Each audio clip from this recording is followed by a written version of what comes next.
Hello viewers, hello everyone. So magandang araw sa ating lahat. So for today's video, may sasabihin ako sa inyo na isang importanteng sasabihin sa mga katulad kung may mga asawa at sa mga gusto at may balak pang mag-asawa ng ganitong mga lahi. So nga pala, ako ay nakatira dito sa Bangladesh at nakapag-asawa ng Bangladesh. So sa mga kapwa ko Pilipina na gusto mag-asawa pa ng Bangladesh dyan, mga Indian, basta mga Muslim at dito part ng Asia na Indian, Bangladesh, Pakistan. So ayan, kapag mga Muslim ang mga asawa nyo guys, so ito lang ang sasabihin ko sa inyo.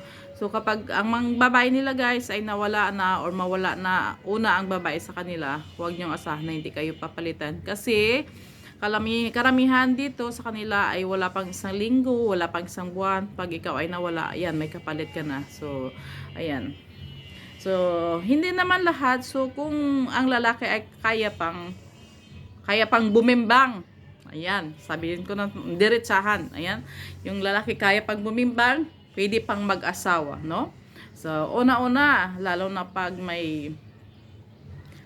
anak, may anak at wala pang asawa, ayan, kahit na may asawa or wala, minsan ang lalaki ay pinapakasal pa rin, no?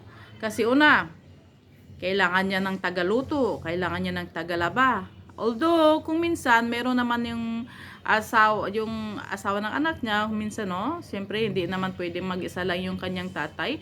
So, ayan, kailangan magluto, ayan, maglinis ng bahay. Siyempre, obligasyon yun ng isang babae sa loob ng bahay, kailangan. Pero, nakakasakit at nakakalungkot lang isipin, ano, no, na kahit na may edad na yung asawa mo, tapos pag ikaw ay nawala, pwede ka pa rin palitan. Baga, wala pang isang buwan, wala pang isang nagsasaya na siya doon sa kanyang bago. Ito yung nakakalungkot na katotohanan dito sa kanila, no? So, alam niyo bakit masasabi ko? Kasi marami akong nakikita at marami akong nalalaman na mga ganyan ang nangyayari. Hindi lang to sabi-sabi, totoo ito, no?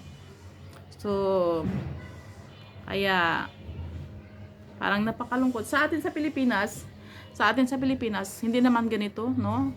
Kasi ang tatay ko, 5 years nang namatay yung nanay ko, never man nang mag-asawa, pinapasawa nga namin para may kasama siya. Kasi wala na kami sa tabi niya eh.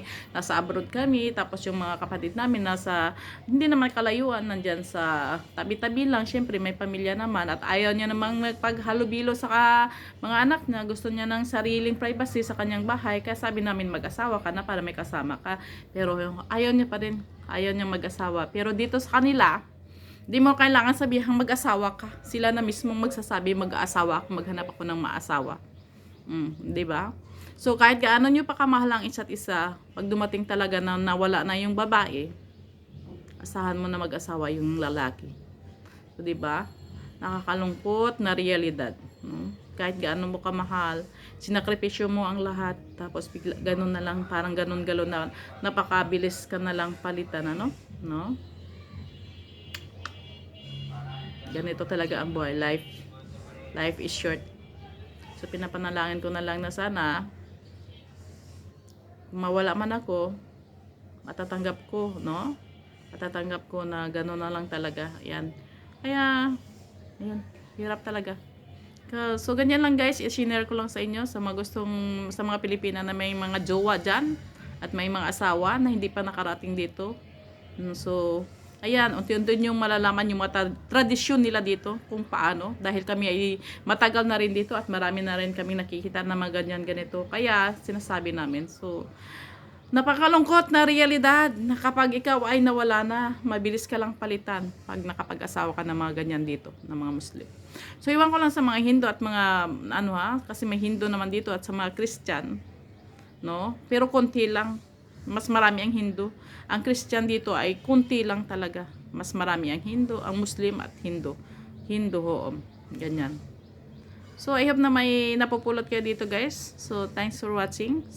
So, see you on my next video.